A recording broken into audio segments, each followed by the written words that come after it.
Lifers Podcast. Get with it or get forgotten.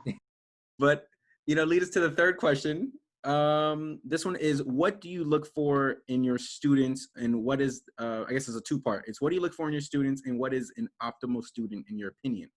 And before we answer that, I surveyed my class to ask them what do they think is an optimal student. And they said an optimal student is to be open-minded and willing to learn, have a positive mindset, and be open to critiques, as well as have good communication with patients and the CI, plus willing to put in the work outside via research and practicing, honing in on their skills.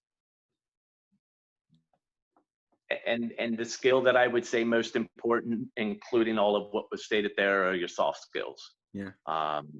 That to me, I think, is what I look at from just the individual, the characteristics, soft skill, right? That's same, which again, Kevin, you presented quite well.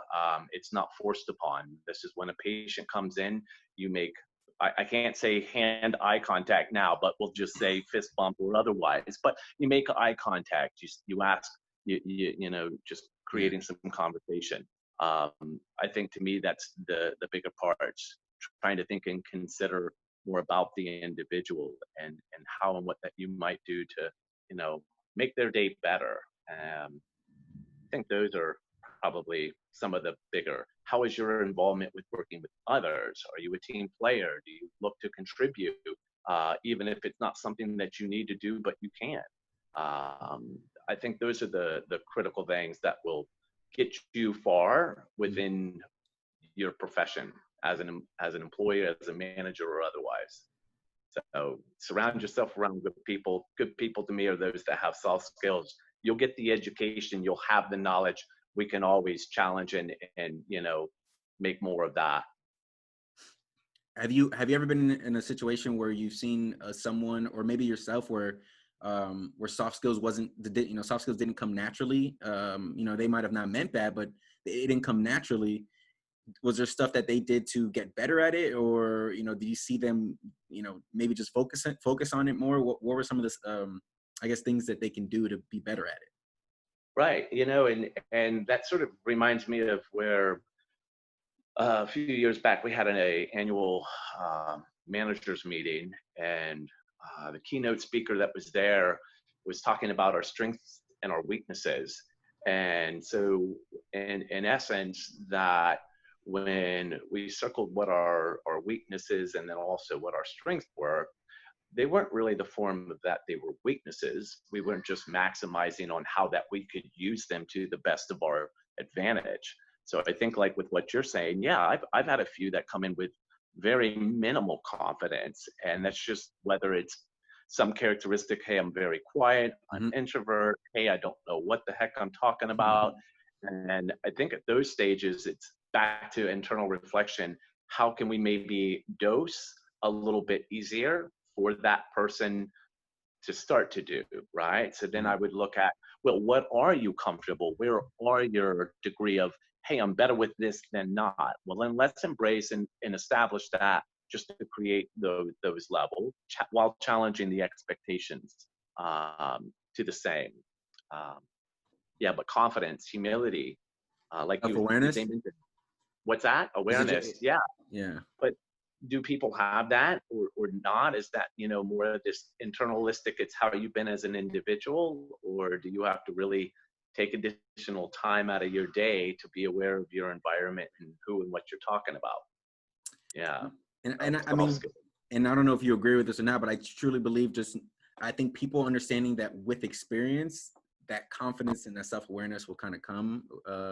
So it's like you said, those first 2 weeks can be overwhelming, but that third week should be easier than that first week.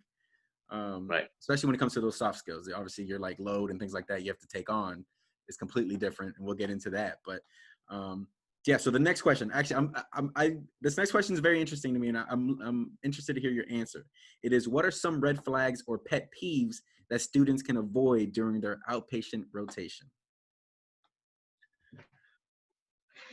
What can students do to avoid during their output? Now, I mean,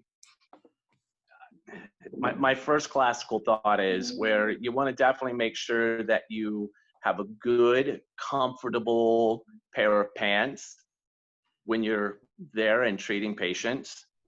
In essence, so that if you do squat movements or other activities while you're demonstrating, they potentially don't rip or tear. I won't say any particular names, but I know that happened to some. But no, but let's go a little deeper with the question. I think very good.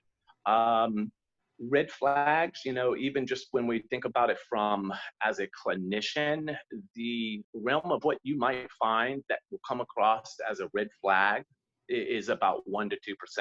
So yes, we need to be prepared, and yes, we need to be aware of that, and always have that per se open mind in our thought. But it's not something that I find to be very indicative. Accountability. You know, show up, be reliable. You'll have whatever set expectations, and those are things that I would anticipate that you'll do to the most simplest form.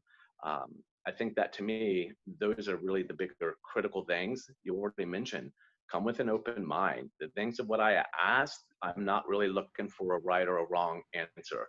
I'm just looking at the why, the why. I know a big one decision. Yeah.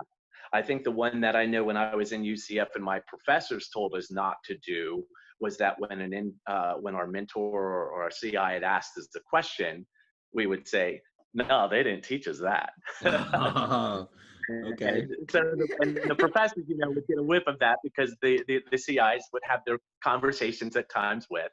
I think that was one I could tell you from a school standpoint is, yeah, don't go telling your professors that I'm asking a question which you don't know the answer to, and they never taught us any of that. I'm writing that down. I put it as don't blame the school. That's what I wrote it down as. I'm just saying, they mentioned that several times. Okay. So I take it like accountability, open-mindedness, be aware of your words and how they can affect and translate. Okay. What about I'm curious, do you have any documentation pet peeves or anything like that?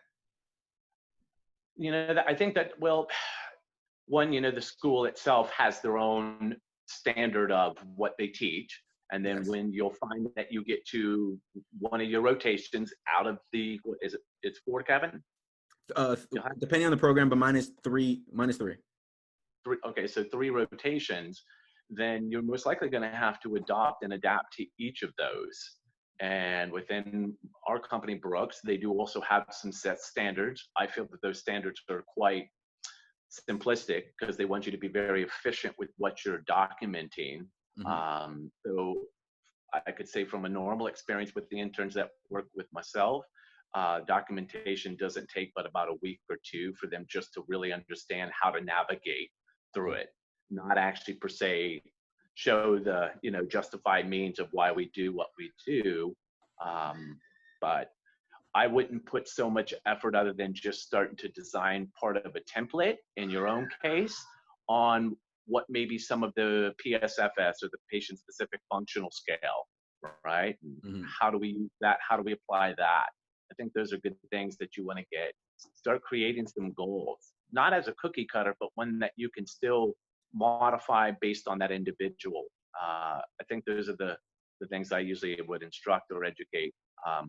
Within your time at clinical, learn your own form and template of how you're going to justify the means of reimbursement and getting the most from that. Okay, I like that. So, you know, in other words, think about words. I think words are super powerful when it comes to documentation, and that's something that I struggle with. I know it's my Achilles heel is like I almost get over analysis. I get a paralysis over analysis kind of deal when it comes to documentation. So I know that's something I'll have to overcome.